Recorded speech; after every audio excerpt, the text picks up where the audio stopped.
ladies and gentlemen, and welcome to the grand finals of the Nuel Summer Tournament, the biggest university esports event of this summer. This final is a culmination of 7 weeks of tournament play with 31 different teams taking part. Of the 4 teams in our grand finals, only 2 now remain to battle it out for the all-important prize and, of course, the bragging rights. Our 2 finalists tonight are Birmingham, who came first on our tournament ladder and then defeated Southampton with a 2-0 in our semis, and they will be against Cambridge, who came third in our ladder and defeated Manchester's Zero Penguins in the semi-finals with a convincing 2-1. Today is also a very special event, because for the first time in Nuel history, we will not only be having our wonderful casters X-Scoundrel and Phi, but we will also be hosting an analysis desk in between the games, consisting of myself, Munchables, one of our regular casters, Sigilis, and we'll also be having Seal join us, Manchester Zero's support player. So, don't forget, if you do enjoy today's stream, which I expect you to, of course, we have our normal season throughout the year, which will be beginning in October. For regular updates on this and all things Nuel, make sure that you take a look at our website at thenuel.com, follow us on Twitter at thenuel, check out our Facebook page at facebook.com/thenueluk, and make sure you subscribe to our YouTube channel as well. That's youtube.com/thenuelesports. But before we start, I want to put a couple of questions to my fellow casters. So, my first question, I'm going to chuck over to X-Scoundrel. So, Cambridge won by 2 games versus Manchester by shutting down one of their key players, Go Fish, the top laner. They shut him down with lane swaps. Given the individual skill of Kuznia, the top laner for Birmingham, do you expect a similar strategy coming into this first game? I just want to say, first of all, well done, Munch, for coming in and giving such a great introduction to the grand finals of the Nuel's Summer Tournament. I'm really looking forward to casting this with my co-caster Phi, and I'm going to give you my opinion on that question that you just threw out to me there. I think Kuznia is a great player. I've seen him play a couple of times, and he really excels at solo carrying, particularly when he's on a comfort champion. He's pretty much renowned for that Singed of his, but he can also play a pretty mean Shyvana at the same time. Now, Go Fish, who was the top laner for Zero Penguins, may not have the same mastery of a singular champion, but I feel like he was a more rounded player in that top lane. And therefore has a better mastery upon several champions, so it was better to shut him down. I feel if Cambridge play their pick and bans phase right, they won't need to initiate lane swaps at the same sort of level that they did with Zero Penguins. But the last 2 games we saw between these 2 teams, we saw Kuznia on Singed and on Shyvana, and both times he excelled in that top lane, dying very little and having a whole host of kills and assists. So both 2 champions that he's incredibly potent on. It's been a while since we've seen him play properly, but I think he'll be coming in strong and possibly even expanded champion pool, expanding that mastery a little bit more. Depending on those 2 picks I mentioned before, I would expect a fairly standard game 1 to test the waters from Cambridge before they decide to pull out anything like a lane swap. However, can't take away from the fact that Kuznia is just that good in the top lane, so anything is possible. But like I said, first game I'd expect to see standard lanes. Okay, so my next question I'll be passing over to Phi. So Birmingham are a very well-oiled and cohesive team. They don't really rely on one person to carry them through the game. However, if their solo lanes do get their comfort picks, like, for example, what we were talking about, Kuznia's Singed or even X-Rift on Yasuo, they do have the ability to carry. The team works on securing objectives and applying early lane pressure and then snowballing with vision control. We rarely see Birmingham aiming just for kills. Against a team like Cambridge, with a strong jungler who loves his early game pressure junglers like Evelyn, can Birmingham afford to pull off this same type of game? I don't really think that they are going to be able to pull off the same kind of game. I think Cambridge prides itself on its lane phase being very strong. Quad Cannon is one of their best players, and it's going to be very difficult for the Birmingham side to get lane pressure and to kind of snowball through just objectives, because their lanes may not be ahead where they used to be. I mean, Quad Cannon can definitely hold his own mid lane, and it depends very much whether it's kind of 2v1 lane for him, whether Synergy shuts him down. The other thing to point out is that Kuznir relies on that Singed, and as Scoundrel said, his kind of comfort picks to really carry the game. And if Cambridge take those comfort picks away, then he's going to also struggle to dominate his lane and have that lane pressure. So it's going to be very interesting, because if they do get ahead in their lanes and they do take control, then Birmingham, obviously, they play that game all the time. They'll probably are going to snowball, and that'll be a very easy victory for them, but I don't expect Cambridge to let them to do it. Okay. So, my third and final question is going to go over to Osigalus. So, Birmingham have won their games in previous encounters with Cambridge. So, coming into this final, they're going to have a bit of a mental upper ground, if you will. But with each week, we're seeing Cambridge look stronger and stronger and stronger. So who do you feel is going to have the edge in this best of five? Well, I think there's a few important things about that question. Firstly, Birmingham are definitely going to be feeling confident, and that's largely due to the fact that they haven't really had much of a fight put up against them recently. But Cambridge, obviously, even though they 2-1'd in the semifinals against Manchester rather than 2-0'd, they beat a team that was composed of two of the best teams from last tournament. Manchester's 0 last season won the entire thing, right? So I have a feeling that is going to be a very big confidence booster for them. And one thing which I think is important is that what we saw in the semifinals with Cambridge was that they lost the first game, and they adapted very rapidly and effectively to the strategy that was being used against them. We were just talking about Birmingham and how they like to play in a certain way. I think that could actually be a drawback for them, because Cambridge has shown that they can adapt quite well to whatever's thrown at them. And Birmingham, I haven't seen mix up what they're doing very much, so potentially Cambridge can kind of figure it out over maybe the first 1 or 2 games, and then use that to snowball themselves into winning the finals.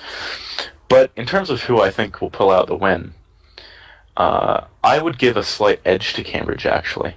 And the reason for that is that I feel like they, as I said earlier, have a good, strong ability to adapt. And in a best-of-5 series, that's a really important thing. And also, I think that they're going to be riding high after their victory against Manchester, for the reasons I mentioned earlier. Okay, so we've got the caster opinion on who we think is going to win. Make sure you let us know who you think is going to win in Twitch chat, and also if you just tweet us at the Nuel, let us know who you think is going to win in this best of 5. So, without any further ado, I'm going to pass over to our casters for the evening, Scoundrel and Fi, who are going to take you through who's in these teams and take you through the rest of the evening. Oh, thank you very much, Munch. That was a great introduction to the stream that we've got going on today. Remember, you are at the grand finals of the Nuel's Summer Tournament. Give us your hashtags CamWin or hashtags BirmWin to see who you want to try and win this best of 5. Anyway, without further ado, I'll give you a quick rundown of the players we've got playing today. For Cambridge, in the top lane, we have got Maznarik. I think he's playing there in the top lane. In the jungle, we've got Martango. Mid lane, you've got the person you know and love, Quad Cannon. Carnifexism in the AD carry, and Dan Sin playing support. As everyone will be spamming Carniflexin, I'm going to hand you over to Fi to give you a bit of an intro to the Birmingham team. Well, I don't think they need much of an introduction, Scoundrel, but I'm going to run through them anyway, and we're going to see Kuznir in the top lane, Synergy jungle, Rift mid, MT Blue Bear, crowd favourite obviously, Spam Your Blue Bears, the AD carry, and Overloaded as support. Right, so without further ado, we will get ourselves into Champ Select and get this first game on the road. Going to let the players know that we're ready.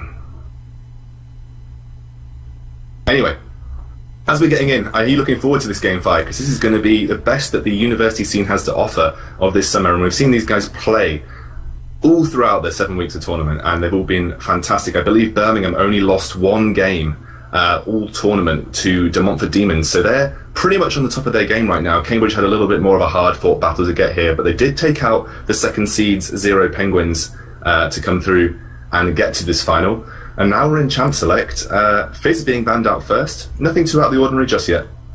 Yeah, I mean, it is going to be a very good game, and obviously the thing to remember is that Birmingham are veterans of the Newell, right? They won last season, they're a very strong team, been together for a while, and Cambridge is actually a relatively new team, so they're still adjusting to each other. These ups and downs are going to have to be kind of expected, I think, but it's very impressive that they can come in their first season and just suddenly, well, dominate really in a tournament, so I'm really not surprised to see mid-focus bans here. Oh my word. I mean, 4 out of 4 so far, and yeah, honestly, I'm not surprised. Both of these mid laners kind of tend to carry their teams, and the Syndra is definitely expected because Quad Cannon on that champion is an absolute beast. Yeah, I mean, we've seen Quad Cannon week in, week out destroy with that Syndra pick. And Singed, I thought possibly they were going to be baiting out the Singed pick, but no, they don't want to face Kuznia on that Singed. But it has left open a lot of champions that on this patch are quite potent. So Morgana's still left open, Tristana is still left open, Braum's still left open, Nidalee is still up. I mean, what is going to be going through the minds of Birmingham for a first pick here? Well, if this was an LCS level game, I'd expect Ryze to come out here. Ryze is very strong right now. He's a very good meta pick. And this is something when I was doing my research, I really focused heavily on the solo lanes because I think that Birmingham really rely on those lanes to get them ahead. And the problem really is that Kuznia has a couple of comfort champions, right? These champions aren't really in the meta either, and he doesn't seem to be playing many meta champions in solo queue either, so it may actually have an edge for Mesnarek on the side of Cambridge because he has been playing things like the Ryze, he has been playing Maokai, and these champions are really strong right now, and we will see what Kuznia can actually bring out to the meta, but obviously Rift's Yasuo is still open. Yeah, I mean, there's a lot still open here. And as we've seen, Kuznia actually taking that Lee Sin away. Interesting pickup for first pick, as obviously Lee Sin has kind of fallen off in terms of the jungle pressure he can exert early on, because obviously he had a couple of nerfs to his kit, and people kind of thought that maybe he was falling off a little bit in that turn. But as the rotations came out, because so much is available, Tristana getting picked up for Cambridge, and now we're going to have another rotation coming around for Birmingham where they could pick up 2 power champions like Ryze and Maokai and Morgana. So this is just going to be a game of power picks here. This was a very strange champion select. Honestly, picking up Lee Sin first, it's a comfort champion for Synergy, right? Synergy is known for his Lee Sin. Yeah. That kind of makes sense. In a normal high-level game, maybe not so much, but with the comfort picks at this level, it makes all the difference. So that was very expected. The Thresh on the other side is a little bit strange because you'd expect the Morgana to be picked against him, and Morgana was left open this game. So the Thresh this early was a little odd. I thought they could have probably got something maybe more of a priority. They were hovering over that Jarvan obviously, but with Lee Sin already taken, they didn't need to take it in that rotation. But so far, I feel like just from the meta standpoint, that Birmingham are coming out leaps and bounds ahead of Cambridge right now. But obviously, Cambridge do have this Protect the Tristana comp, and if they have a high damage mid laner right now, this could turn into disaster for Cambridge because Trist and another hyper carry mid can just rip through an entire team, especially with a Mundo, Jarvan, and Thresh to get through first. I know there's a lot of peel there on the side of Cambridge, and it does feel like, based on this composition, all of the damage will either be coming from Tristana in the mid laner, so they won't be having too much damage coming out from that top lane. Obviously, in the mid game, Mundo does do a significant amount of damage with percentage health, and obviously the steroid boost to his AD, but he's going to require. The problem really is, though, I mean, this is the thing with Maokai, right? He's very good mid game because of his damage reduction and just how tanky he is with Rod of Ages of armor. And he can easily shut down Tristana. Tristana's lull is in the mid game, so she won't be that strong.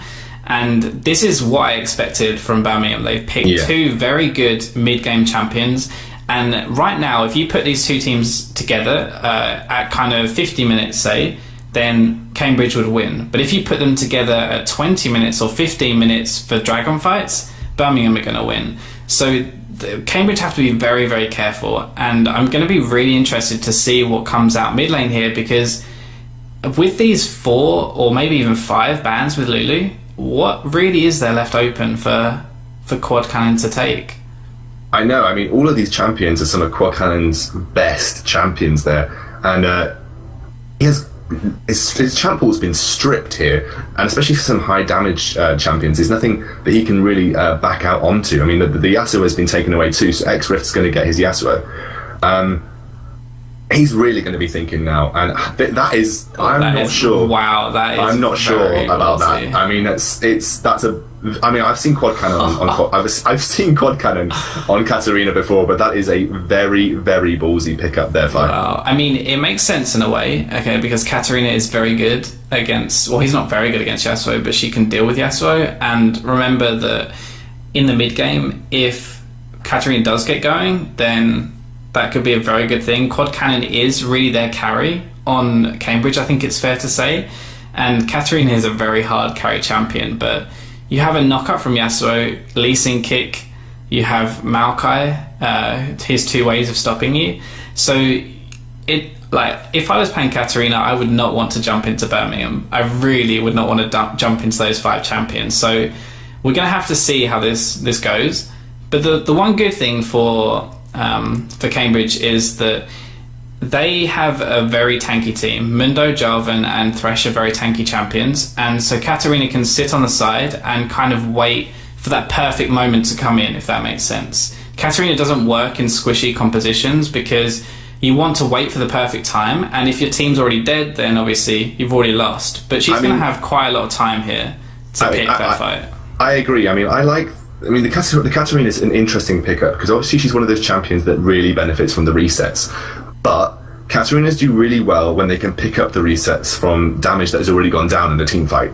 If you come in when everyone's full health, unless you're excruciatingly far ahead, it's going to be difficult to pick up those resets yourself. With the only real forms of damage coming down being Tristana, it's going to be hard unless Tristana gets fed to get those resets rolling for Katarina. So I'm a bit worried for Quad Cannon because if Birmingham play this right, it's not going to be that much of a threat going into the mid game. True, but then on the other side, you have to remember that Birmingham don't really have a tanky team, do they? If they get behind, then Morgana won't have any tanky stats. Lucian won't have any tanky stats. Neither will Yasuo, and neither will Lee Sin. So there's 4 targets there that could easily go down and get that reset that she needs. I mean, the only problem she's going to have is getting through Maokai, really, because if Maokai's smart, then he won't use his W or his Q until Katarina comes in, and that's going to stop her from coming in. Like, she won't be able to do anything.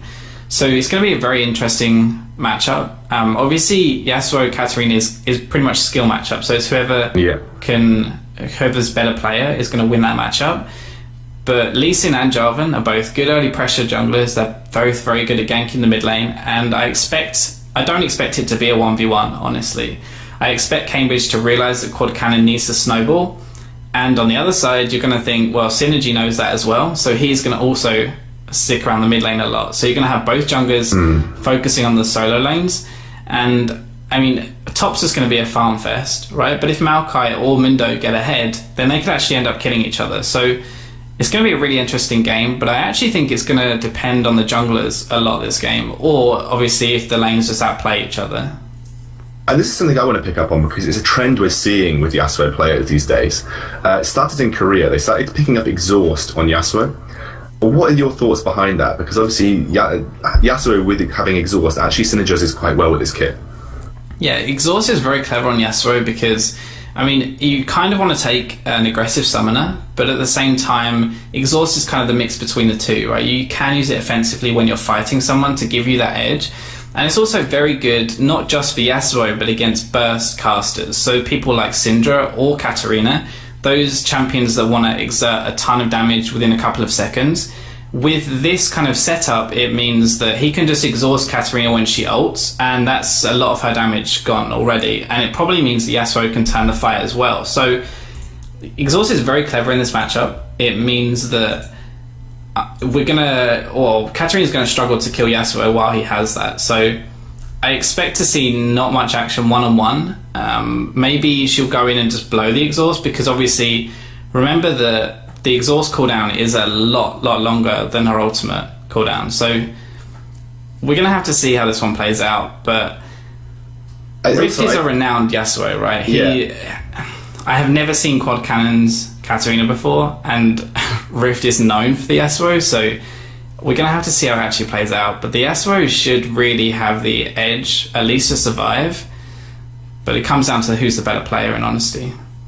Yeah, I mean, this was a brilliant pick and ban phase by Birmingham, because they just isolated quad cannon on the side of Cambridge and said, pick your worst, mate, because you've got nothing left. Yeah, we will be getting into the game with the right overlay soon, guys. Don't you worry. I want to pick up on the fact that actually, I'm not sure about this. This is a question I had for you. When Yasuo uses his ultimate while exhaust is used, lowering, I think it gives an armor penetration effect. Does that double from Yasuo, or because it's just a summoner spell, it won't double it from his ultimate? I actually don't know the answer to that question.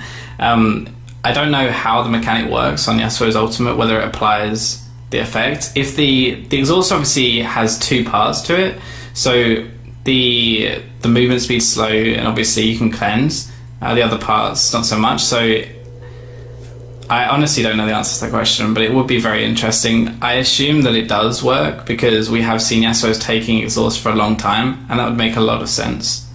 Yeah, but I'm not going to say yes or no because I honestly don't know the answer to that question. Yeah, I mean, what we're going to do now, guys, is we're going to go straight into the game. We're going to have it going in. Level 1s are going to be coming out now. Are we going to see any action in terms of invades? Because both of these teams are fairly aggressive. So, I mean, first game of best of 5 series, mentally, do you take the chance now and go for an invade? Or you play it safe and try and get the lead for just a normal sort of movement or motion, you know, going to your lanes, just getting a defensive line out? What are your opinions?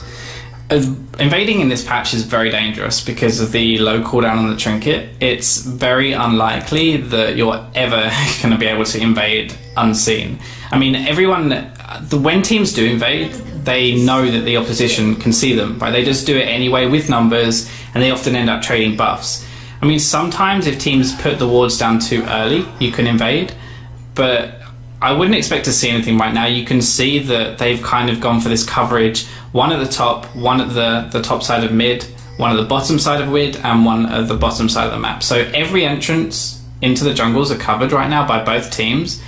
We are seeing actually Birmingham posture around this red buff, but it looks like it's just going to be a red and a blue start, which is very standard, and then we're going to see what they actually do after that. One thing you can do on Jarvan, which is very, very cheesy, but you can actually level 2 gank, is kind of risky against the Lee Sin because obviously Lee Sin could invade you and you're going to be late to that buff. But against the Yasuo, blowing his flash very early would give Katarina some more pressure, and it would also mean that when you come back, it's going to make the 2v2 very risky, because if you 2v2 without a flash against a Jarvan, you can't flash his combo, you're guaranteed to take that damage. And that can often, obviously, sway the kind of fight early. Definitely. I mean, the majority of Martango's pressure will be going on that bot lane and mid lane. I wouldn't expect him to be investing too much time into the Mundo versus Maokai matchup, because the kill potential for both there, especially post 6, is very low. He's going to be thinking, where am I going to get kills here? Where am I going to start to snowball? He's obviously in a composition that mainly revolves around a Tristana and then getting resets for the Katarina. He's going to be wanting to invest his time into quad cannon and Carnifexism in that bot lane. Especially a Jarvan and a Thresh, that's quite a high kill potential just in the sort of the combinations you can pull off down there, especially if Thresh is good at duking out that Morgana Black Shield. The problem really is the Black Shield from Morgana. It's very difficult to gank that lane, because as soon as Jarvan tries to combo, or as soon as the Thresh decides to hook, you're going to get a Black Shield and it shuts down the gank completely. So it's kind of a waste of time for Jarvan to go bot with that Black Shield unless they can burn it. And actually this means that this should really just be a farm lane, because it's very difficult for either jungler to get into this lane. I mean, with Tristana's a very safe AD carry anyway, and so it's going to be very hard for Lee Sin to get in on this. We're seeing a little bit of poke back and forth, but Lucian does have the early pressure over Tristana, and he should be winning this lane early.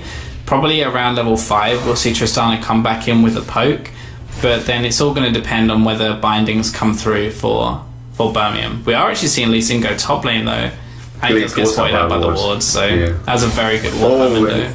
In the mid lane we had a bit of action, but nothing too crazy right now. I actually think if Rift can place his wind wall easily, he can obviously got most of the damage of the Katarina ultimate, because obviously all of the blades that she throws out are counted as projectiles, so if he places a good wind wall there, can negate the majority of the damage. But right now it's just a bit back and forth, no one getting too ham early on, despite a little bit of a trade in the bot lane, Mount Bluebear getting a little bit hard onto Carnifexism in that bot lane. Again, everything's been quite quiet. We haven't seen that level 3 all in the mid lane, all in the top lane yet. So both teams just trying to relax in this early phase of the game, not trying to get caught out too much. But as I talk about it, in bot lane, Dancing getting taken very low, has forced the flash, and the heal comes out. That's 2 summoners down in the bot lane. Carnifex using the heal, and Dancing using the flash, and Bluebear doing a great job early on, and a great binding from Overload too. Yeah, that was a very good binding from Overload. She waited just until the minion was about to die, and then as the minion died, he fired the binding off, and it landed onto Thresh. That's a very sneaky way of landing bindings bot lane, and obviously it did catch Danish out, or Dancing out, sorry, and he's struggling now without his flash. He has to be very careful. He can't make as many risky plays, and Morgana didn't even blow her Ignite. Lee Sin getting caught out, he's getting taken very low. Synergy is going to be forced to flash in. Then comes the ultimate, and the Ignite comes down, and first blood goes to Jarvan. Martango taking the first kill for Cambridge, and it was just Synergy getting caught out in the wrong place at the wrong time, unfortunately. That was a very good flash from Katarina. He flashed before Lee Sin had a chance to react instead of a reactive flash. Oh, Rift, be careful, buddy. He got the dash away. That was well played from him. He's taking the mick a little bit there, though. He might get punished for this, but most likely not right now. But he Quad Cannon did flash early. It meant that obviously he's going to be a flash down, but aggressive flashes are the way that you get ahead in lane. So it was a very good use of flash, and he did pick up that kill. And we can see that he actually started with a Cloth 5, which is not very common in Season 4. So we'll have to see what he goes for. I expect he's going to go for the Arm Guard. Yeah, that makes sense. For the Seekers. So this gives him a little bit more dual. Yeah, he gives him an advantage, dual potential in lane, and it means that Yasuo is going to struggle to kill Katarina, honestly, now. Yeah, definitely, especially since that early Seekers will only scale up as well as more minions that she farms in lane. Right now, actually, Tristana, despite the pressure going down early, has done a great job of keeping even in terms of CS. So being pushed to turret and burning the flash and heal early on, nothing else has gone bad in that bot lane. So good. Oh, but he gets caught out by the binding. The Lantern is down. Overloaded is going to get caught out here as well. The Exhaust goes onto Bluebear, forcing the Ignite onto Carnifex as he jumps away with that rocket jump. And again, but in the mid lane, we could see Synergy getting the kill onto Katarina at the same time. I think she just got caught out without her flash. So a good presence of mind from Synergy to go back to that mid lane, knowing Katarina's flash was down. Yeah, definitely. Katarina actually overextended a little bit there, and she was a little bit cocky, got punished for it by the Lee Sin. The other thing, obviously, with the Yasuo exhaust is it does make it very difficult to escape, because obviously the movement speed's slow, and there's no chance of you turning that gank around. I mean, Katarina, maybe not a level 5, but definitely level 6, there's potential for you to just kind of ultimate take the low health jungler out maybe before and trade 1 for 1. Well, exhaust kind of eliminates that completely. So there's a good exhaust by Yasuo there, and we are seeing Carnifexism really start to struggle in this bot lane. Yeah. And it makes sense. The thing I was going to point out before that action was that Bluebear has the potion advantage in lane.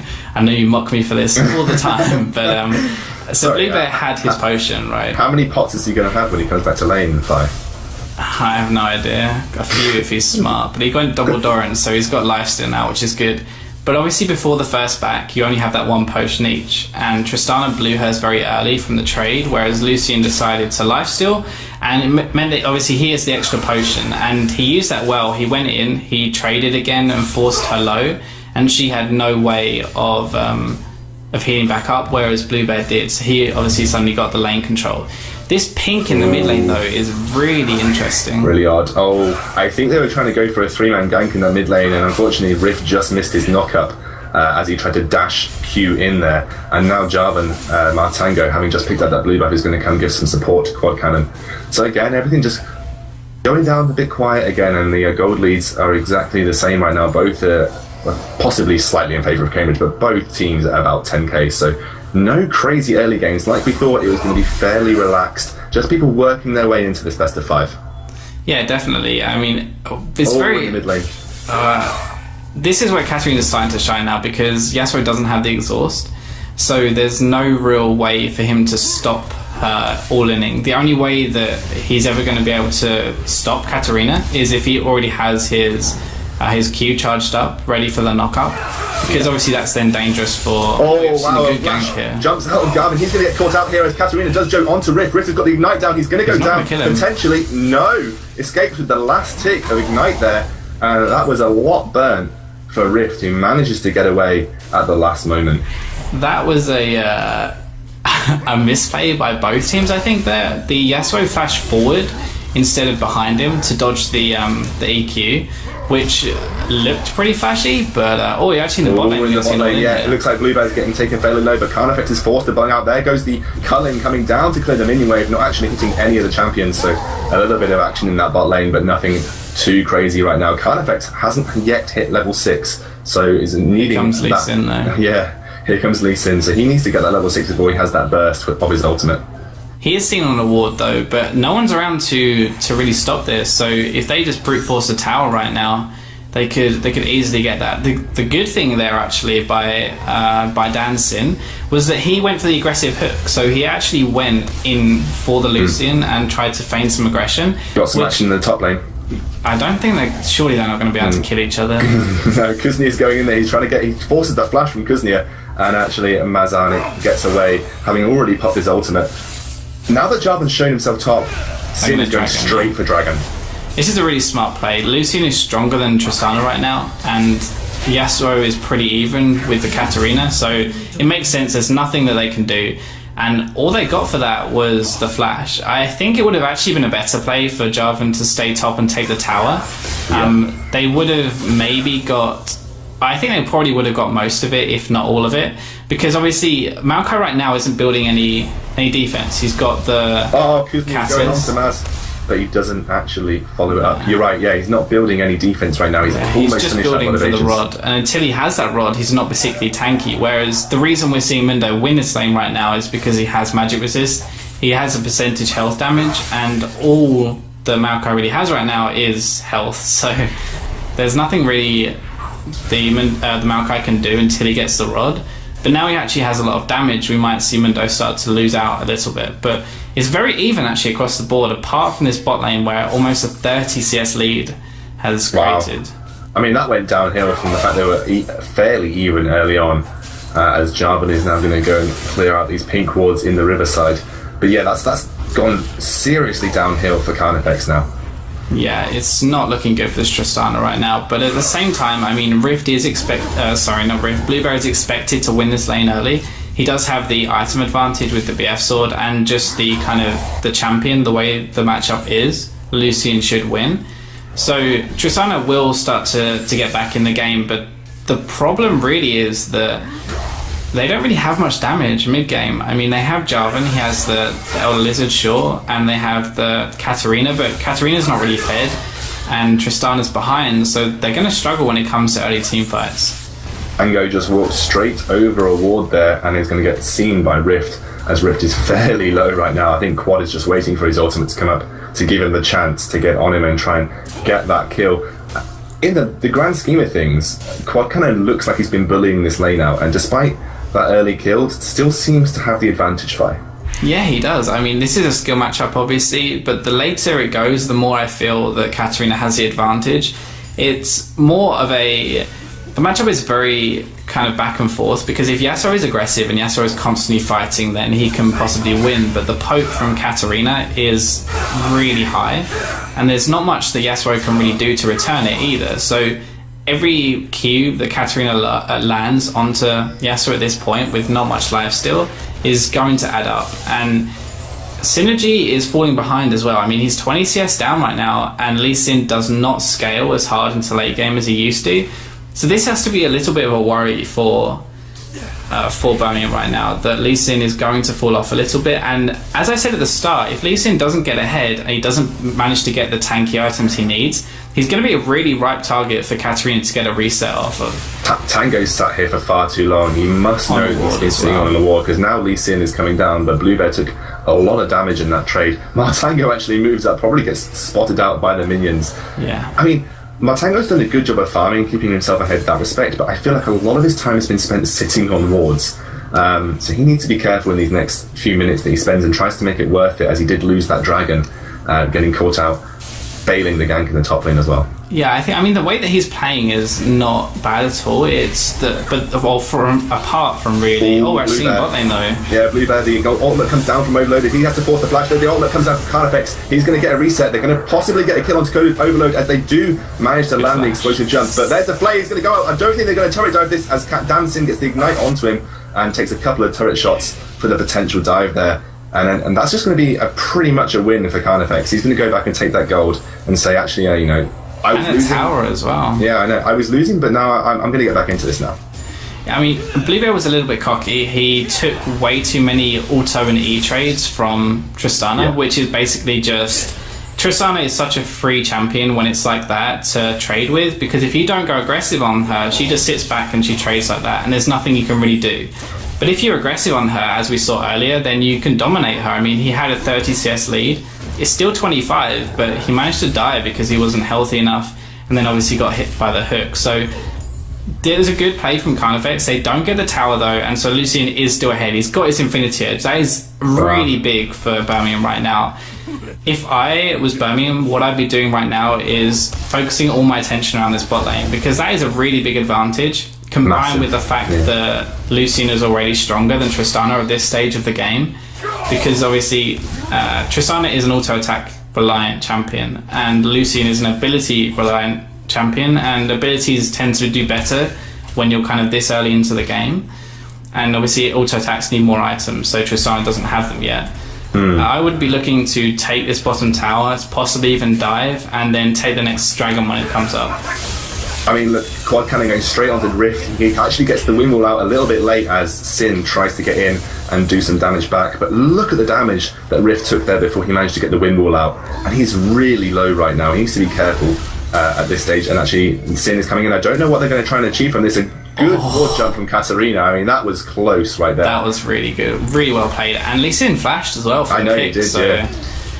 I mean, that was a really well played by Quadcan. We're seeing why I called him the best best player on their team. I mean, he is playing out of his mind right now. He's been shut down. He's obviously he did get that kill. He didn't get the kill, but he set the kill up earlier.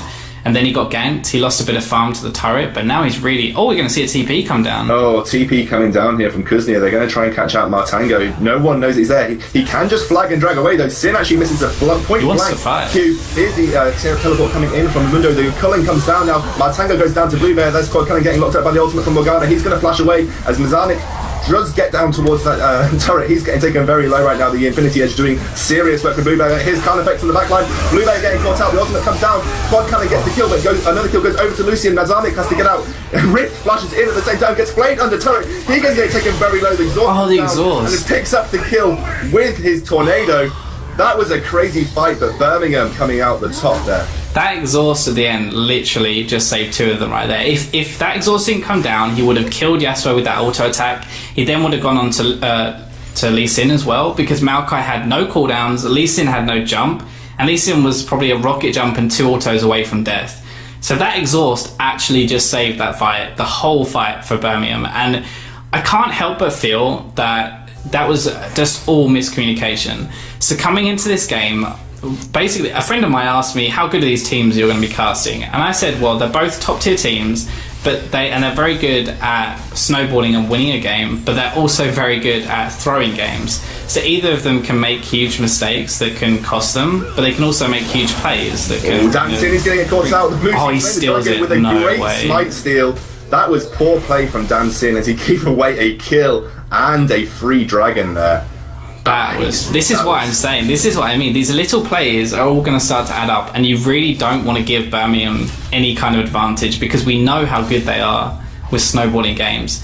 That was a little bit strange because Jarvan was full health. Like, he didn't need to tank for that long. Thresh didn't. And in the end, Lee Sin goes in, he gets the kill and the dragon as well. So what a good play by Synergy. And I mean, the fight before, it was Jarvan obviously wanted to turn, right? He obviously said to his team, can we turn? Can we turn? And it just took the bot lane a little bit of hesitation, I guess, in coming up. They were a little bit slow, and it ended up costing them the fight. Oh, quad cannon pops on. That Rift gets his windwall down. Is he going to get picked off by a Shampola? Jump comes in from Cardjar, and there's the ultimate coming down. He gets taken down by quad cannon. There's the reset. A kick from Sin actually saves Martango's life, and he gets away, and another kill going on to quad cannon. I'm not quite sure what that flash was by Jarvan, but that was actually really good play. He was at right place, right time. He actually came in through a ward as well. You can see on the left side of mid, Birmingham actually had that warded, so Yasuo should have known that it was kind of risky with Jarvan floating around to try and fight that. But this is what I was saying before, when Yasuo doesn't have his exhaust, Katarina is really good at just using her ultimate, and there's nothing he can do. So the one thing that's really surprised me this game is that Cambridge haven't got any towers. They actually haven't picked up anything objective-wise right now. They've lost both dragons, they've lost 2 towers, and they've got no global gold to come back in, which is why we can see almost a 5,000 gold lead picking up for Birmingham here. Yeah, I mean, they have been doing exactly what we were talking about in the early game, in the intro. They just snowball these objectives and get it before, this is not a massive kill game, but it looks like Dancing gets caught out by a binding. Is he going to get locked up by Maokai? He's going to go down to Maokai, who's picked up the Sheen, possibly for those Glacial Shroud into Frozen Gauntlet later in the game. But that's a kill for Kuznia, who's now 1-0-3. Now this might be the famed Roa Lichbane build. Now this is a build that people have been doing on Alistar right now, because Alistar, with the Sheen, the kind of cheese Sheen I always called it, when you buy a Sheen you then headbutt an auto, that doesn't work anymore.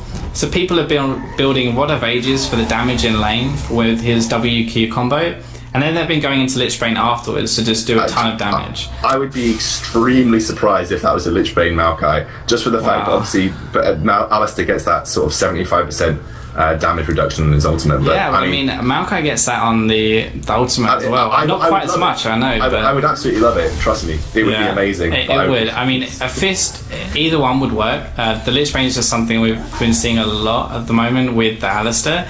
And I just wonder, because I know Kuznia did play Alistair, so I wonder if he's just picked it up. I don't know if that's necessarily the best build ever, but it's something that Kuznia has been playing before. It's a balls to the wall tree coming at your face. Yeah, but that's the way Kuznia plays, right? He just builds damage and he likes to kill people. He doesn't necessarily play for... Oh, we're actually seeing Mindo's doing good damage though. If he keeps hitting these, I think he's going to kill him.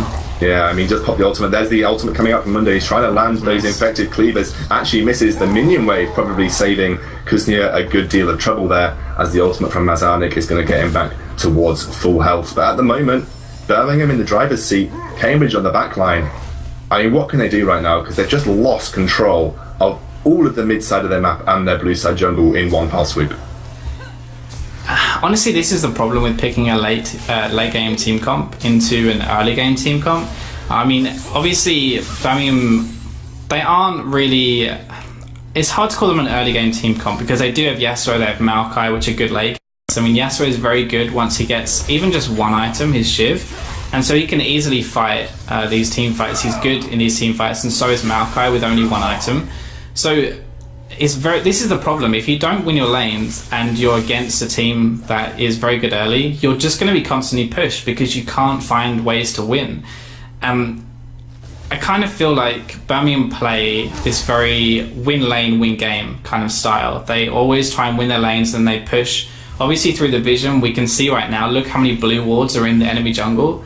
I don't think there is any part of the enemy jungle right now where Birmingham can't see where they are, which is ridiculous, and they're getting picks from this and so much control.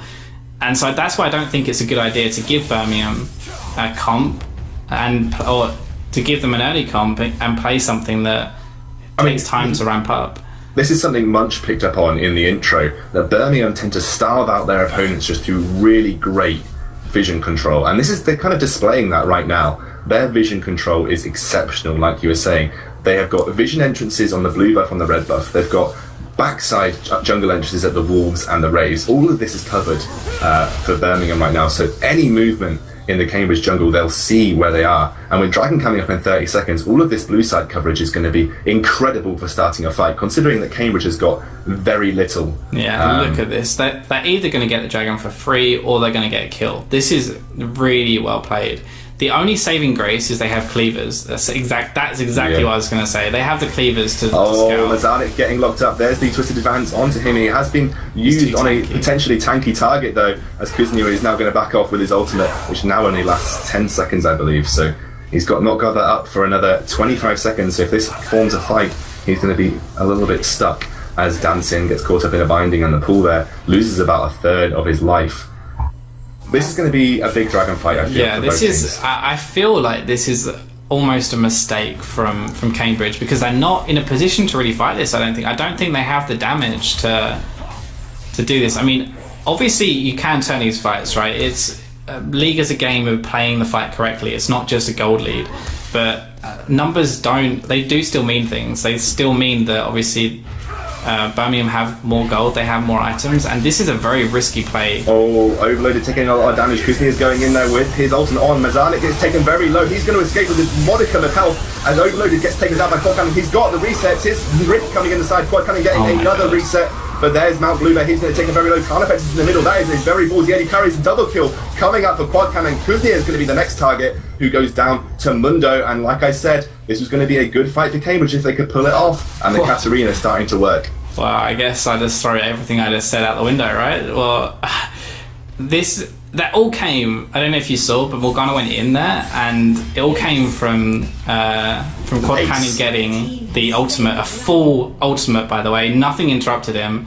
and they got the full ultimate off onto Morgana. It killed him instantly, and then they turned onto Maokai and got that. I mean, you're playing a double reset comp. It's something we haven't actually picked up on that much, but you have the resets from Tristana, you have the resets from Katarina. And either one of them, if you get one kill, both of them suddenly get a huge power spike in a team fight. And we saw exactly why this comp's good, I guess, and why Quad Cannon picked Katarina, because they were 5,000 gold ahead, and now they're only 2,000. I mean, if they destroyed a fight that hard, when they didn't really have any items, and now Quad Cannon has a Zhonya's, and obviously Tristana's gone back and bought Boots and Azil, imagine how much more they could destroy a fight with these items. I mean, Katarina now sitting on a Zhonya's and a Deathfire Grasp. She is a very scary lady with some very scary daggers.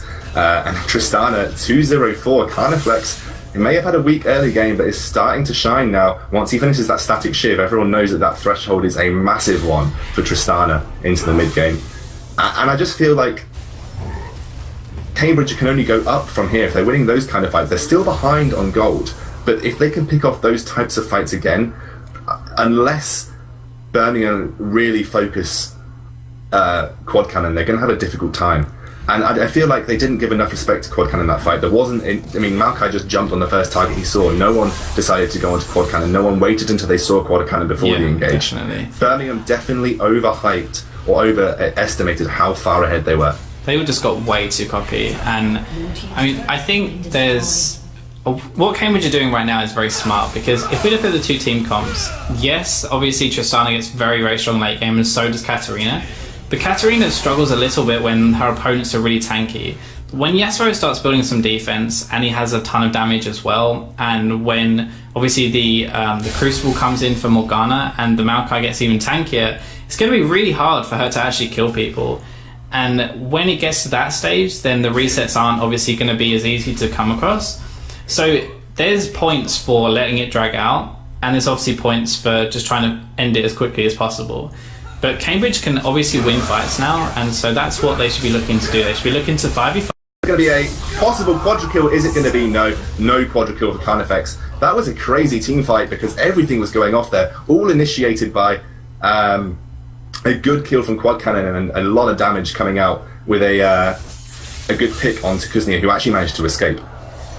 Carnifex and Quad Cannon are playing these fights so well. I mean, I'm not trying to take away anything from the rest of Cambridge. They're all having a pretty good game. Martango has had some good engages, and Mazurek has played really well top lane, farming up, and he's very good at frontlining. And the thing with Mundo, the thing that kind of separates good Mundo players from great Mundo players, is how you use your ultimate. So he's using it when he's very low health. He's often flashing it out of the fight and then coming back in, which means he's tanking the most amount of damage possible.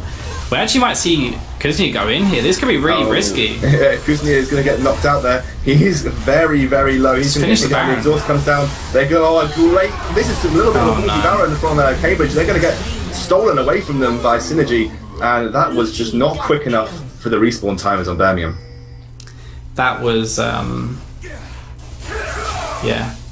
that was not the best fight possible. That, just as we were saying, there was nothing really Cambridge could do to put themselves behind. Well, unfortunately, they just did. I mean, it's given the goal lead back to Birmingham, and the problem there was just miscommunication. So you saw Quad Cannon was like immediately turn on Maokai, which if everyone had done it would have been a good play, but Carnifexism actually pushed him away with his ultimate. So we've got on one side Katarina jumping in, and on the other side Carnifex pushing him away. So if they'd focused the Baron, they probably actually could have got it, or at least made it 50-50 with Maokai possibly stealing. It was a split call. Yeah, it was a split call there. They focused the Maokai, who was a little bit tanky, to go down quickly. They didn't have the damage to finish him off. The Baron was doing damage to the team in the pit as it was going down, and unfortunately just got it stolen away from them. But they are going to try and jump on here. The teleport has come down. Zarnik gets onto Kuznia. They're all on the back line here. Kuznia's getting focused down. Is Katarina going to come in? She gets the reset. She has used the the exhaust comes down. There's the Zonias at the last moment. That's a great Zonias as they jump on. Bluebeard's getting taken very low, but manages to escape at the last minute. Rip tries to get a ultimate off, but it doesn't do too much as Overloaded is the target now. And that was again a back and forth team fight with Cambridge coming out on top and Quad Cannon Zonias. Wow, that was clutch. Quad Cannon is a beast. Holy crap, this guy is just ruining every fight. He literally, that fight he flashed in, okay? He flashed into the two carries and he ultimate. Like, that takes huge balls to start with, and then he actually pulled it off. I mean, he still survived with his Zonias. The other thing which was really good that fight was Carnifex actually queued up his ultimate onto Yasuo as Yasuo ultimate. So he came in, he knocked everyone up, and then he immediately sent him away, so he couldn't do any more return damage after the ult knock-up. And I don't know if he meant to do that or not, but he basically just queued it as the Yasuo was casting, and it meant it was perfect. The Yasuo did nothing, he didn't get any damage off, and we're really seeing kind of the lack of clean initiation for Birmingham. They still have the gold lead, remember, they still have 4,000 gold ahead, but they can't figure out how to win a team fight. Carnifex is going to get a bit of gold of this dragon. He's about 600 away from finishing his last Whisper. He didn't actually go for Static Shiv. Now that's an interesting call there. He went for the Phantom Dancer. I personally don't really like that. I think, okay, so Phantom Dancer is more sustained damage. Oh, I'm actually going to see another fight. Oh, a fight here. It looks like Mazanik is getting focused down. Dancing is going to have to get out the back line, but a good follow-up by Synergy means he's going to get the kill onto Dancing. The kick comes down to Mazanik. This is a big reset invade by Carnifex. Quad's dead, but Carnifex manages to get the reset. He has got another jump. He is going to go down there. It's only Martango and Mazanik alive. Kuznia is going to do a lot of damage. I'm not sure that they can do this themselves as he gets a shutdown onto Lucian. Kuznia is going to take down Martango in the meanwhile. Mazanik has already used his ultimate. He's always going to take his Kuznia to get onto him. He does have the sapling chasing. Is he going to get the slow? The sapling does manage to slow Mazanik. Is he going to get the twisted advance? He's just in range. And there's the ace. Kuznia. Oh, that BM. Kuznia, please. And that was a big team fight for both teams, but Cambridge winning with a 4-for-5. That entire fight, I'm pretty sure that Quad Cannon Zonia's wasn't up. I'm pretty sure that I looked just before the fight and it was still on cooldown, and he went in, he was absolutely destroying everyone, and he either didn't hit it or it was on cooldown, and that's what lost him the fight. Like, if he had hit that button, or if it was available and he's Zonia's, then they would have actually won. I am gonna say the next time, or next pick and ban phase, I actually expect them to take away the Lucian from Bluebear, because I think he's actually having a pretty good game, even though he's not showing as much because Tristana's dominating. He actually did a lot that fight. He killed Quad Cannon, he survived, he even killed Carnifex before he went down. If Bluebear didn't actually kill Carnifex, he actually E'd into Carnifex to get the double shot, and if he actually hadn't picked up that kill, then they would have lost the team fight. So he's actually playing really well, and I've seen him play it a lot. I think maybe you would take out one of the bans here for yeah. I mean, I don't know if you've noticed how Carnifex has been playing, but he's played so aggressively with those rocket jumps in the team fights. He's been going in with Quad Cannon to do some damage and then jumping out, which actually took away the majority of his life last fight, which actually could have spelled his downfall.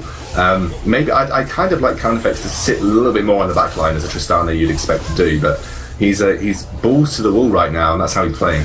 Yeah, I mean, he's actually done pretty well with those jumps normally. I mean, there's a right time to jump and a wrong time to jump, obviously.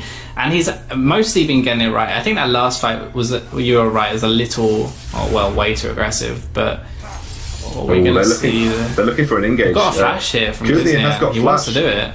He's got the Banshees as well. Hasn't been popped. No explosive shots used there. There's Mazanik. He's on the wrong side of things right now. He has got the ultimate available. Dancing goes in with the flashbox. He's going to get hooked onto Synergy. There's Quad Cannon. He's going to get knocked up. There's he got the Zonias. Wow, look at the health he's got. God, he's going to go down straight away as they manage to pick up 2 kills here, but there's a return kill for Tristana. She's going to get locked up. He's going to get tanked. There's the exhaust. There's the rocket jump. She's still available. Dancing is going to go down, and Mazanik is trying to tank up the front line. Kuznia is still available. Mount Bluebear is still up, and Synergy all up as well. And that again was a good focus by Birmingham and a free inhibitor for them. I think all of this pretty much is right now stemming from Kuznia. I mean, I'm not saying... Oh, Bluebear's getting taken very low. He's going to get engaged on by Kuznia. He is taking the damage. I don't know whether Carnifex could have possibly tried to finish that one off there. I think he can do this. I think he can. He needs to be more aggressive because they're all so low. But no, I think that's a missed opportunity there for Carnifex. Didn't manage to flex enough of his muscles to jump as far as he needed to. Oh wow, that pun, that was awful, Scoundrel. Not even going to praise you for that one. Sorry, okay. but cheers. So the one time as well, it's like Karma. You say Carnifex, stop jumping in, and then he stops jumping in and he misses his triple. It was very well played though, because he had at least the aggressive notion of going in to stop them taking anything. They probably could have actually got the tower if Carnifex had just been like, you know what, it's not worth the risk. But he's actually done pretty well, and he managed to save it. Bluebear has a GA now, and this is going to be pretty risky because how do you get a reset on someone who's got GA? Well, you don't, but you still need to kill Bluebear. Like, he's a priority target to kill. He's the one doing a lot of the damage. So it's going to actually be really, really hard for them. But what I was saying before was that I don't know whether it's Kuznia himself. I mean, he obviously is a very good player, right? But it's just Maokai, the champion. He's too tanky. He's lasting too long right now, and he's dealing so much damage that they don't really have an answer for them. I mean, Quad Cannon goes in, and he gets Yasuo ulted pretty much straight away from a Q from Maokai, and the W on top of it, which is always on Quad Cannon now as well. And that's about half of his health instantly gone, if not more. I mean, it's very strange for me that they decided to ban Xerath and Orianna anyway, because I haven't ever seen Rift dominate a game on those two champions. I mean, Xerath is very popular in Diamond 1 right now, and he is dominating games, so that kind of makes sense. But the Orianna, to me, doesn't really. I would have expected them to take away something like the Maokai, or even, I mean, Maokai wasn't picked in the first rotation, right? They picked Lee Sin because Synergy, obviously, that's his comfort champion. So they could have taken the Maokai instead of the Thresh. I mean, Dancing has not had a good game, honestly, this game. He hasn't really hit many hooks. He hit that one in lane, which was very good, but I haven't actually seen him hit one since. And so I feel like they could have taken that Thresh pick out, and they could have put the Maokai in, and it may have kind of tipped the tables even more in Cambridge's favour. Yeah, I mean, a couple of things to note there. I think they took away the Orianna because Quad Cannon is just a beast on the Orianna as well. And secondly, pick up for Lucian. He has opted to go for that early GA. So he's just gone for that early defensive item. Good pickup, bad pickup? What are your thoughts, Vi? It's good in this situation, against a Tristana who can crit you 3 times in a row and kill you, and also when you combine that with a Katarina, who's obviously going for you every fight. I mean, okay, so let's think back to the 2 fights ago, right? The first fight that Birmingham win in this game, they win it because Bluebear doesn't die to Katarina, and he manages to kill 2 people before he dies. So that says to him, well, okay, I've already got the damage to do this, but the problem is I'm dying. So that's the stage of the game when you decide, okay, I need some defense. And GA is not seen very often right now because it's so cost inefficient for the stats you get apart from the revive. And most people it's not worth the 5-minute wait when you die if team fights are back and forth. So it's a very all-in purchase. But in this case, it makes sense because if Quad Cannon can't get the reset on him, then it's going to be really hard for Cambridge to actually win a fight. Yeah, and now that Maokai is so far ahead, he's picked up a Leandri's Torment on top of that Iceborne Gauntlet. And obviously with his ultimate, if placed correctly, it's going to be even harder for Katarina to get the resets, because obviously the 20% damage reduction, which makes it even harder for her to do her job. And as you've seen in the last fight, she hasn't been getting the resets before she's been bursted down. And those late Zhonyas, although can be timed well, haven't had the damage to back up in that small window where she can get a reset from it. Because obviously once she's Zhonya's, the only person that you've got left to be doing damage and getting kills is Tristana. If she's not doing the damage during that Zhonya's window, Katarina is going to instantly be focused as soon as she comes out. So it's just not working out for Cambridge right now. Well, the problem as well, I mean, like you were saying, Quad Cannon is trying to find the balance between damage and also getting his Zhonyas off, right? The reason he's not using his Zhonyas early is because he's using his ultimate. He's in the middle and he's ulting people, and then he's trying to get a full duration off before his Zhonyas. So it's that mix between thinking, okay, if I do tons of damage with my ult, then my team can win the fight, and even if I'm low, and the mix between, on the other side, okay, I don't want to take too much damage because I still want to survive.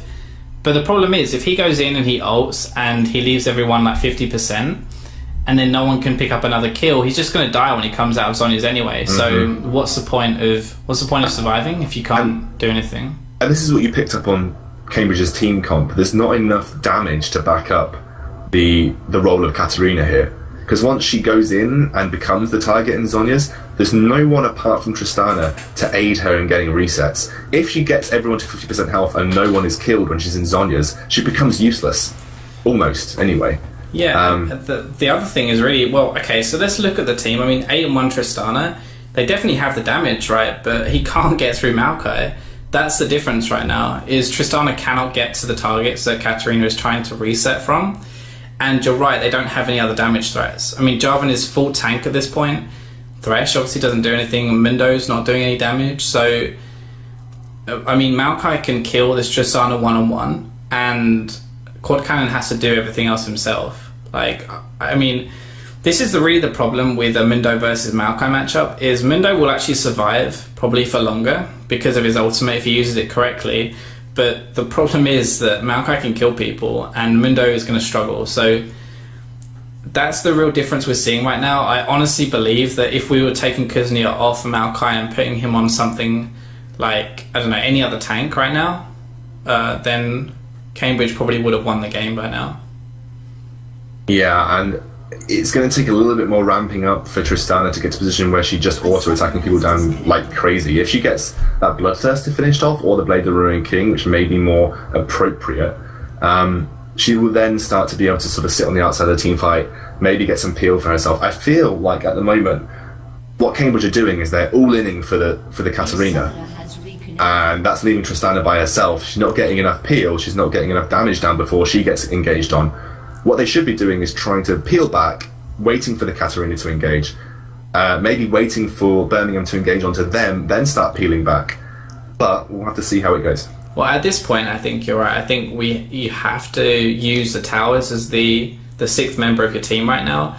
So it's only a 5,000 gold difference, right? And before that was like, earlier in the game, that should mean more. Yeah, the gold difference is obviously a higher percentage difference, so that should actually mean more. But now we're getting to this late into the game, the 5,000 gold difference is actually seemingly making a lot more difference. I mean, Birmingham are winning these fights now. Finally, we're actually going to get back into the game. We'll see how this plays out. But I do actually think that they should just push the mid lane now, get rid of the super minions, make sure that they don't lose any pressure like that, and then watch out for the Baron. But really, Cambridge do want Birmingham to come into them so they can kite backwards, and then Katarina can go in with a perfect engage from the side. But Birmingham are not going to let them do that. They're going to pressure the Baron, and if Cambridge want to sit back, then Birmingham are just going to do it. So yeah, I mean, Kuznia is not going to mirror Mazarnik yet. No, here we go. They're going to force it. Yeah, they're going to force this Baron. This is going to be a big contention point. I'm not sure. It's already going to go. Yeah, they're not reacting quick enough yet. Actually, Kuznia just doing a good job of zoning really by himself. This is going to go down to the blue team. Kuznia already gets it. He's going to engage. He's on top of Dan Sin right now. The teleport is coming in. Can't affect Quad Cannon. and Mazanik are on the wrong side. The split team for Cambridge is really, really in a poor position right now. It looks like Sin is trying to get on. He does get the slow onto Mazanik. Mazanik hasn't popped his ultimate as of yet. It's not going to be a full-on engage. No one get caught out in that binding at the end as well. Now, if I know Synergy was saying before that he doesn't like doing this kind of kick flash, you know, the fancy way of doing it, where you start your ultimate animation and then flash behind someone. If he'd actually just done that right then onto Mundo, even though it's Mundo, they have enough damage to kill him, and they would have just killed him and probably taken another couple of turrets and maybe even ended the game right there. Because a 4v5 when you have Baron is really, really dangerous for the other team. I feel kind of like that's just him saying, okay, I don't think I can do this, I don't feel comfortable, so let's just not risk it, which is a smart play. But obviously if he put the time into getting that, he could have actually insect that guy backwards. It looks like Cambridge are going to focus this dragon down, but they are not committing enough members to this top lane, where there are 4 members of Birmingham now pushing down this mid lane turret. This isn't too bad, honestly. Yeah? Yeah, because if you think they've just got like 225 gold each right there, and what else are they going to do? They can't defend this outer turret anyway, and they're actually all going to be back in base in time to defend their inhib anyway. So it's actually a very smart play. It was slightly risky, but they obviously identified that, okay, we can't defend the inner turret anyway, so let's just pull back. We'll take the dragon because that's free, get some more gold for our team, and then we'll go back to defend. Hashtag I got wrecked. Sorry, buddy.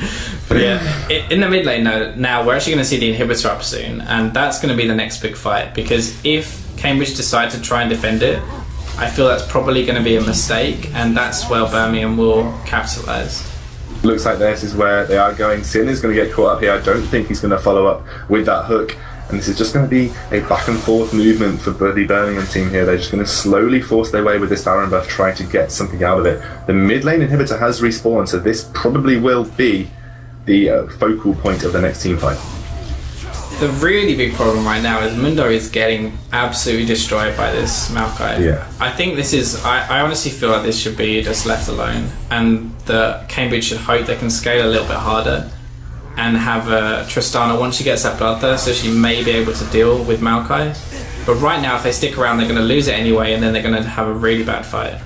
Yeah, Mazanik is getting wrecked in terms of every sort of frontline damage right now. He's supposed to be the tanky frontliner, and even with that Thornmail, a lot of his health is going down far too quickly compared to that of Kuznia, who's actually doing a good job of that front line, actually not getting too much damage on himself, and obviously he gets that percentage health-based damage regen as the spells come out around him, a bit like the way that Kassadin works in terms of absorbing spells energy. So that's a free mid lane inhibitor, and actually Cambridge probably couldn't defend that, and if they had, probably would have ended the game. Yeah, definitely. I honestly, I really like that decision to leave it. Oh, here we go. They go on to Martango. He's going to get taken very low. The ultimate comes down at the moment. Dan Sin is the first one to go down to Morgane. Martango again is Tristana's very free. low. Oh, everyone is so low though. There's going to be some resets, and Tristana in the backline doing exactly what we thought she would. Mazanik's popped his ultimate. He's tanking up the entire team, but there isn't enough follow-up right now as Blue Bear gets locked up. There's the heal, and actually great crits coming out from Lucy. The double tap crit gets the kill on Tristana, and I don't think Carnifex was far up enough there. And I feel like this is going to be the game for Birmingham. That was just... See, you know, in Game 5, TSM and Cloud9 for the Grand Finals, where Wild Turtle crits Corki 3 times in a row and they win the game, that's pretty much what just happened here. Blue Bear got so lucky. 2-shot Tristana, basically, and now they're going in the game. This was really well played as a comeback from Birmingham, but I can't help but feel like Cambridge are going to be kicking themselves because they really should have won this game. Yeah. And it should be 1-0 up to Cambridge, and instead it's going to be 1-0 up to Birmingham. So this is going to be a really, really good best of 5. We're going to see back and forth fights, and I'm actually really excited to see what the rest of the games are going to hold for us. I mean, crazy. Birmingham just laid down the law right there. They just basically put everything they had on the table and said, this is what we can do. Cambridge, bring it. And Cambridge did do a good job, but they really struggled into that late game where they were supposed to be shining, and I do feel it was possibly due to the lack of damage on their side, because Katarina went in, got bursted really low, and like we said, the Zhonya's came out and just had nothing left after that. And I don't think Carnifex was exploiting his position at the back well enough, because I think that last fight could have gone easily in Cambridge's favour if Carnifex had been getting more auto attacks off in that team fight. Possibly, yeah, but at the same time you have to remember that Maokai is just way too tanky at this point in the game. He's He's not dying, and that's the problem for Cambridge. That's the problem they had the entire game, was that they couldn't deal with the Maokai, and Tristana just wasn't in position to take him out. I mean, she almost killed him in that fight. He went very low, but by that point, 2 people on Cambridge's side were already dead. So I honestly don't expect them to give Maokai again to Kuznia, because, as I said, throughout this game, if there was a different champion, I don't think they would have won the game. So I think... No. I really do expect them to take that away from them, probably reshuffle their pick and ban phase, and they do actually have first pick next game, so we'll see what they're going to pick for that. Well, what we're going to do, guys, whether you're a hashtag Cambridge fan or hashtag Birmingham fan, we're going to hand it over to our specially put together analyst desk for the next 5 to 10 minutes while we get geared up for your second game. So I've been Excoundrel, I've been casting with my co-caster Fi, and I'm going to hand over to our lovely host Munchables, who's going to be joined by Osiligas, Asigalas and Seal in the analyst corner to talk about that game. Thank you, Excoundrel. Back over with us on the analyst desk. I'm here, as Excoundrel just said, with Asigalas and Seal, Manchester Zero Penguins support player. So, straight into some questions for you guys. We saw straight away in the champion select, we saw the final pick was Quad Cannon picking up Katarina versus X-Rift's renowned Yasuo. This was a potentially risky pick. Obviously, Katarina is kind of one of those champions that it goes either one of 2 ways. You either snowball really hard or you're kind of useless. Do you feel like this pick in particular had a big outcome on the game, or do you feel like it was not necessarily the reason that Cambridge lost? I'll pass that one over to Seal to begin with. Yeah, no, I think the Katarina pick had like a huge impact on the game. You could see in the team fights, like, she would go in, like, especially in the early team fights, she'd go in and people would die. Like, she got pretty far ahead early. And even though the Cambridge were behind in gold, like, the gold was kind of concentrated on her and the Trist, so it didn't matter too much. But yeah, no, like, the matchup itself is actually quite even as well. Like, Yasuo has he has an advantage early game, and then once kind of, like, it gets to level 6, I think, like, it kind of evens out. And Katarina can, like you saw, like, in the lane, like, Yasuo kept getting really low, but Katarina can never quite finish him off. But, like, yeah. The pick is, like, it's Quad Cannon's most played champion in ranked, so, like, I was kind of expecting to see it after all the bans come out. Because, like, there was basically no mid lanes left. But yeah, no, it's definitely, it was really well played, and, like, if they, like, I agree with what Excoundrel said in the casting. Like, if they had, like, a little bit more damage, I think the game could have been very different. And I think the Maokai pick was, like, the whole reason why Katarina wasn't killing everyone, because that ultimate was just, like, negating too much damage. Okay, cool. Yeah, just to add, I thought it was maybe a bit of a mistake to pick her, even though she did well. And the reasoning for that is that, basically, if you look at the lineup on Birmingham's side, they have a lot of people who can get quite tanky, and also, if you look at the people who can't get quite tanky, like Lucian or Yasuo to an extent, they have a number of ways of avoiding a lot of her damage. And I think that because they only had Katarina and Tristana doing damage in the team composition for Cambridge, it became a situation where Tristana, this was mentioned in the cast, she couldn't really help Katarina get the resets. As much as Carnifexism tried, he wasn't able to position himself in a place where he could give Katarina a good reset. So even though in the early game she did very well, I think it wasn't quite enough to snowball it in their favor.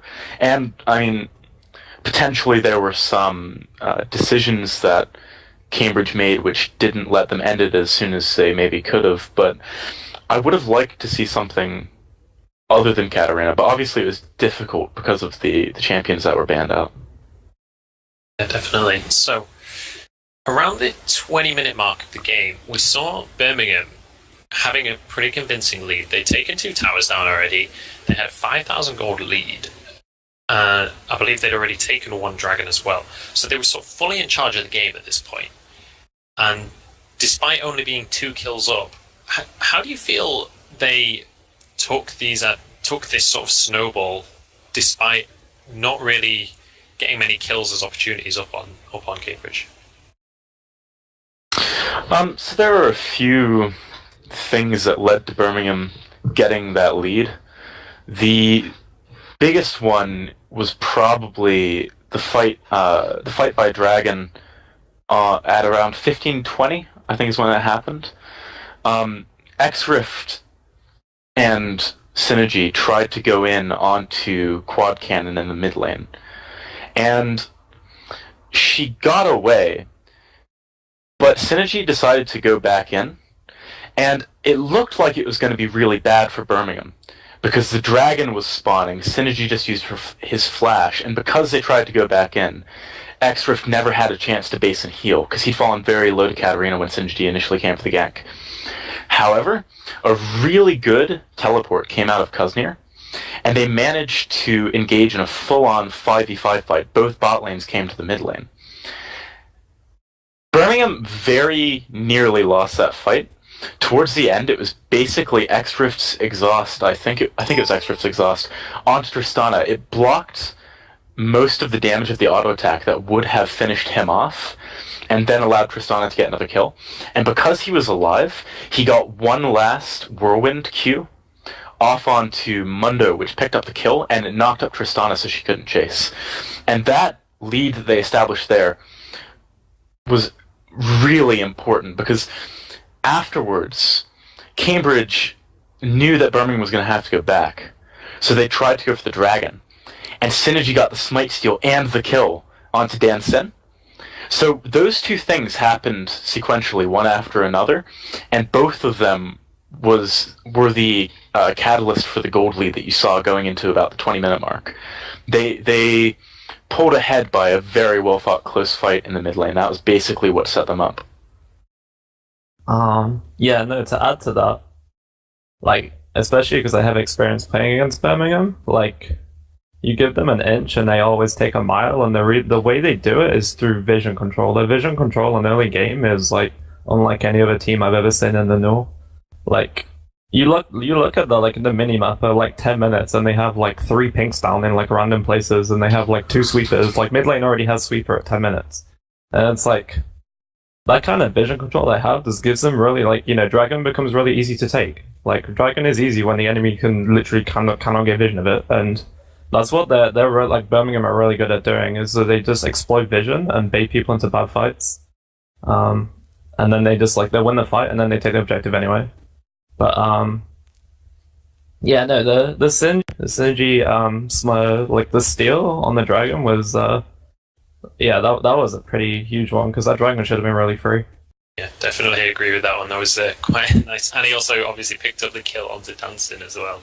It's a nice deal. But so after the 20-minute mark, across the mid-game, there was quite a few fights. It sort of turned into a bit of a bloodbath. There was a few fights. There was probably about 4 in a row. And the victories seemed to swap between Cambridge and Birmingham. They sort of, Cambridge won that Dragon fight, and then they sort of won the next big fight as well. But then Birmingham seemed to come back from that, despite their team comp not necessarily scaling better than Cambridge's. Cambridge sort of had a better scaling comp, and yet after winning some fights, they started to lose some. Why do you feel Birmingham seemed to just step it up a notch and just start winning fights?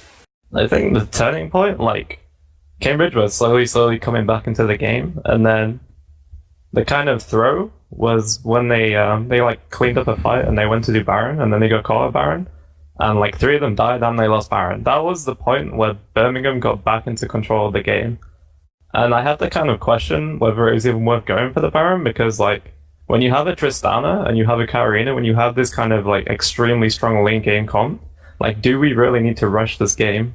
Now, is it really necessary to, like, force the Baron if you're not 100% sure you're going to get it when you have a kind of a better late game team comp?